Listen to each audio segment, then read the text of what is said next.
హైదరాబాద్ నగరాన్ని ఆక్రమణ నుంచి రక్షించడానికి ఏర్పాటైంది హైడ్రాకు కమిషనర్ ఏవి రంగనాథ్ హైదరాబాద్లో చెరువులు నాలాలు ప్రభుత్వ భూములను రక్షించడం కోసం బుల్డోజర్ను పంపిస్తూ సంచలనం క్రియేట్ చేశారు.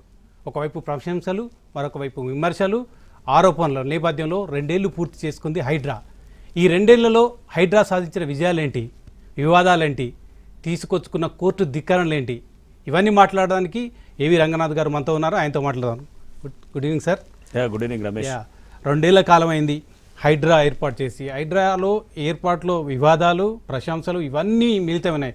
మీ ప్రోగ్రెస్ రిపోర్ట్ కనుక చెప్తే పాజిటివ్ యాంగిల్లో మీ ప్రోగ్రెస్ రిపోర్ట్ చెప్పవచ్చు. అదేవిధంగా ప్రశంసలు, విమర్శలతో పాటు అనేక రకాలైన హైడ్రా పెట్టిన తర్వాత అనేక రకాల ఆరోపణలే మీ ముందుకు వచ్చాయి, కోర్టు ధిక్కరణలు వచ్చాయి. వీటిపైన మీ ప్రోగ్రెస్ రిపోర్ట్ చెప్పండి సార్. కరెక్ట్ రమేష్, మీరు అన్నది దిస్ ఇస్ ఒక 2 years జర్నీ. హైడ్రా అనే సంస్థ దేశంలోనే ఈ మొట్టమొదటిసారిగా ఈ వాటర్ బాడీసు, అట్లానే గవర్నమెంట్ ల్యాండ్స్, పార్క్స్ ఇట్లాంటి రిజర్వేషన్ దీంట్లో ఎంక్రోచ్మెంట్స్ రిమూవల్ దానికి సంబంధించిన పెట్టిన ఒక మొట్టమొదటి సంస్థ. అంటే అన్ని పవర్స్ దీంట్లో తీసుకొచ్చి పెట్టిన సంస్థ.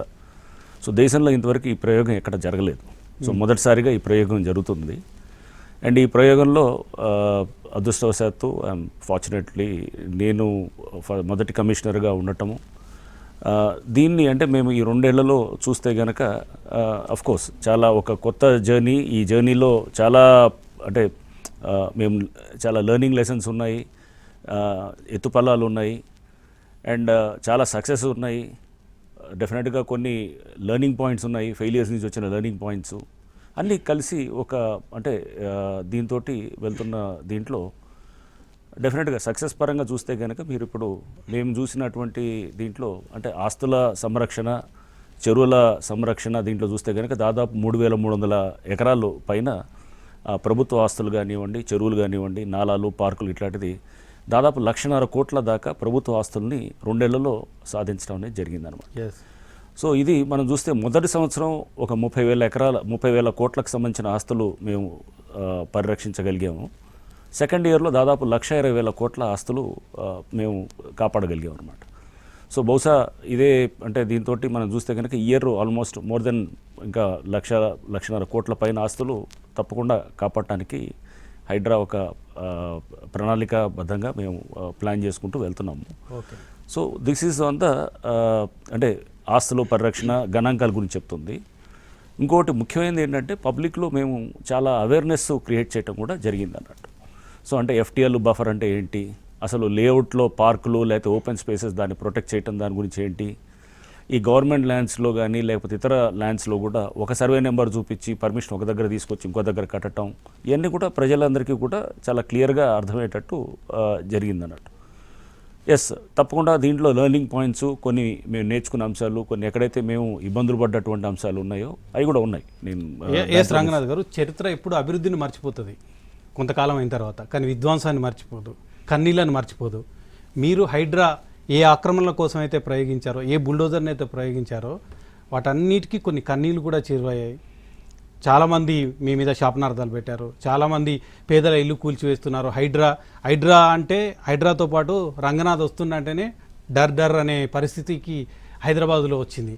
మీ ప్రశంసలు పక్కకు పెడితే ప్రజల కన్నీళ్ళు, వాళ్ళ ఆవేదన, వాళ్ళ బాధను కూడా అర్థం చేసుకోవాల్సిన అవసరం ఉంది. డెఫినెట్గా రమేష్, దీంట్లో మీరు చూస్తే కనుక ఇది ఒక పెద్ద యుద్ధం జరుగుతుంది అనమాట. ఇప్పుడు చేస్తున్నది ఈ ఆక్రమణలు ఇదంతా మామూలుది కాదు. ఇది ఒక 1,50,000 కోట్ల ఆస్తులు కనుక వెనక్కి తీసుకురావాలంటే ఇది సామాన్యుల దగ్గర నుంచి తెచ్చింది కాదు ఇదంతా. దీంట్లో వెనకాల ఎంతమంది బడాబాబులు, ఎంతమంది భూ ఆక్రమణదారులు ఉన్నారో మనం అర్థం చేసుకోవాలి. సో దీంట్లో చాలామంది కూడా హైడ్రా మీద ఇది నెగిటివ్ నెరేటివ్స్ ప్లే చేస్తూ, ఎందుకంటే వాళ్ళ ఇంట్రెస్ట్లు దెబ్బ కొడుతున్నప్పుడు వాళ్ళు రకరకాలుగా జరుగుతుంటాయి. అవన్నీ నేను కాదన్ను. ఇవన్నీ కూడా వాటిని అధిగమిస్తూ వెళ్ళాల్సిన ఇది ఉంది. మీరు అన్నట్టు ఎస్, కొంతమంది కన్నీళ్ళ ఆక్రందనలు కానీ ఇవన్నీ కూడా చూసాం మనం. మొదట ఫస్ట్ 1-2 months హైడ్రా స్టార్ట్ అయిన మొదటి 2024 జూలై 19 స్టార్ట్ అయినప్పుడు మొదటి 2-3 నెలల్లో మేము చేసినటువంటి ఆ డెమాలిషన్స్లో ఎస్ డెఫినెట్గా కొంతమంది సామాన్యులు ఎఫెక్ట్ అయిన మాట వాస్తవమే. బట్ అక్కడే అదే మీకు ఉదాహరణకి మేము కుకట్పల్లి చెరువుకు వెళ్ళాము. కుకట్పల్లి చెరువుకు వెళ్తే కనుక అక్కడ డెమాలిషన్స్ చేయటం జరిగింది. బట్ అది ఎంతమంది ఒక 16 స్ట్రక్చర్స్ డెమాలిష్ చేసాం అంటే ఒక 16 మంది ఎఫెక్ట్ అయిన ఉంటారు. బట్ అక్కడే అదే ఈ ఫిబ్రవరిలో ఇనాగ్రేషన్కి ముఖ్యమంత్రి గారు ఇంకా ఇతర అందరూ వచ్చినప్పుడు కూడా వేల సంఖ్యలో జనాలంతా కూడా అక్కడ బారులు తీరి మొత్తం కూడా అది అంటే హైడ్రాకి ఎట్లానే ప్రభుత్వానికి ముఖ్యమంత్రి వచ్చినప్పుడు మీరు వచ్చినప్పుడు మొబిలైజ్ కూడా చేయొచ్చు పబ్లిక్ ని. మొబిలైజ్ ఎవరైతే కన్నీళ్ళు పెట్టుకుంటారో ఎవరైతే బాధితులు మొబిలైజ్ కాదు, అది ఇళ్ల మీద నుంచి నిల్చొని అందరూ కూడా పలు సందర్భాల్లో కూడా మీరు వీడియోస్ చూస్తే కూడా తెలుస్తుంది అది మొబిలైజ్ చేసిన క్రౌడా లేకపోతే స్వచ్ఛందంగా వచ్చిన క్రౌడ్ అనేది కూడా. సో ఆ వీడియోస్ చూడండి, చూసినప్పుడు మనకి తెలుస్తుంది. అంటే ఎప్పుడైనా కానీ కూడా లక్షలాది మంది బెనిఫిట్ అవుతున్నప్పుడు కొంతమంది ఇబ్బంది పడే పరిస్థితి గ్యారంటీగా ఉంటుంది. ఏ ప్రయోగం అయినా కానీ ఏ మార్పు అయినా కానీ కూడా అసలు ఇంత కూడా మనకు నొప్పి లేకుండా మార్పు అనేది జరగకుండా అనేది ఇంపాసిబుల్. అది కానీ పేదల గుడిసెల్లో బాధలు ఉంటాయి. ఆ బాధలతోనే వాళ్ళు నాలాల పక్కన కానీ లేదా చెరువుల పక్కన కానీ ఆవాసాలు ఏర్పాటు చేసుకొని ఉంటారు. వాళ్లకు ప్రత్యామ్నాయం చూపించకుండా వాళ్ళకి ఏం చూపించకుండా మీరు వెళ్ళిపోవాలని రాత్రికి రాత్రి మీకు శని ఆదివారాలు అంటే చాలా ఆసక్తికరంగా ఉన్నట్టు. అంటే హైడ్రాకు మంచి రోజులనే శని ఆదివారాలు పెట్టుకొని బుల్డోజర్ను పంపించి అన్ని విధ్వంసం చేయడాన్ని దీన్ని ఎట్లా సమర్థించుకుంటారు రంగనాథ్ గారు? ఇప్పుడు నేనేది రమేష్ మీరు చెప్తున్నది ఏంటంటే కొంతమంది డెఫినెట్గా ఎఫెక్ట్ అవుతారు. ఒక యుద్ధం చేస్తున్నప్పుడు కొంతమంది సైనికులు తప్పకుండా బలి కావాల్సిన అవసరం ఉంటుంది. సో అంత మాత్రాన ఒక ధర్మయుద్ధం లాంటిది ఇలాంటిది అంటే ఇది ఒక దశాబ్దాల నుంచి జరుగుతున్నటువంటి ఈ ఆక్రమణలు కానివ్వండి, చెరువులు మొత్తం కూడా ఎంక్రోచ్ అవ్వటం కానివ్వండి జరుగుతున్నది. మీరు చూస్తే కనుక శాటిలైట్ మన ఎన్ఆర్ఎస్సి వాళ్ళు శాటిలైట్ డేటా తోటి ఇచ్చినప్పుడు 61% చెరువులు మొత్తం ఆక్రమణలు అయి ఉన్నాయి. ఇంక ఇదే పరిస్థితి కనుక కొనసాగితే ఇంకో 15 సంవత్సరాల్లో మొత్తం చెరువులన్నీ కూడా మొత్తం హైదరాబాద్లో పూర్తిగా మాయమయ్యే పరిస్థితి ఉంటుందని. దాని సార్ మీరు కొన్ని సంవత్సరాల నుంచి కొన్ని దశాబ్దాల నుంచి కూడా కావచ్చు ఆక్రమణలకు గురవుతుందని చెప్తున్నారు. అప్పుడు ప్రభుత్వ అధికారులు ఉన్నాడు, అప్పుడు ప్రభుత్వం ఉంది. మీరు పేదల ఇళ్ల మీద లేదా మధ్యతరగతి ఇళ్ల పైన మీరు కూలగొట్టినప్పుడు అసలు వాటికి అనుమతులు ఇచ్చిన అధికారుల మీద, అనుమతి ఇచ్చిన సిబ్బంది మీద, అనుమతి ఇచ్చిన అప్పుడు ఆఫీసర్ల మీద వాళ్ళ ఇల్లు కూలగొట్టాల్సింది పోయి పేదల ఇల్లు మధ్యతరగతి వాళ్ళ ఇల్లు కూలగొడితే ఎట్లా సమర్థించుకుంటారు? తప్పకుండా అది అధికారులు బాధ్యులు అవ్వాలి. ఎవరైతే గనక అక్కడ ఆ టైంలో అనుమతులు ఇచ్చినారో వాళ్ళందరినీ కూడా ఎంతమంది అధికారుల మీద చర్యలు తీసుకున్నారు? హైడ్రా ఏర్పడే 2 ఏళ్ళ మేము డజన్ల కొద్ది కేసులు వేయటం జరిగిందనమాట. డజన్ల కొద్ది కేసులు ఉన్నాయి. ఎంతో మంది మీద ఎంక్వైరీలు ఆర్డర్ అయినాయి.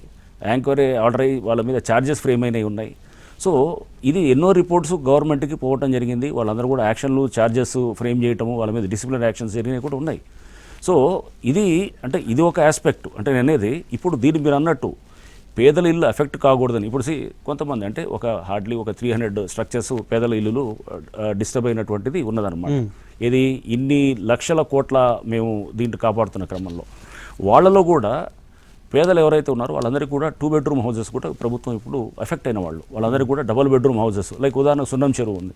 సున్నం చెరువులో దాదాపు ఒక 35 ఇల్లులు అప్పుడు అంటే వాళ్ళు టెంపరీ హౌసెస్ అవి తీసివేయడం జరిగింది. చెరువు మధ్యలో ఉన్నాయి. వాళ్ళందరికీ ఇప్పుడు డబుల్ బెడ్రూమ్ హౌసెస్ ఇస్తున్నారు.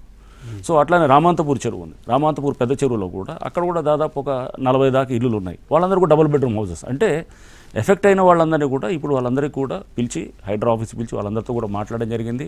ప్రభుత్వంతో కూడా మాట్లాడి ప్రభుత్వం ఒక పాలసీ పరంగా కూడా ఎవరెవరైతే ఎఫెక్ట్ అయ్యారో వాళ్ళందరికీ కూడా కంపెన్సేట్ చేయడానికి కూడా ఇప్పుడు చేస్తారు.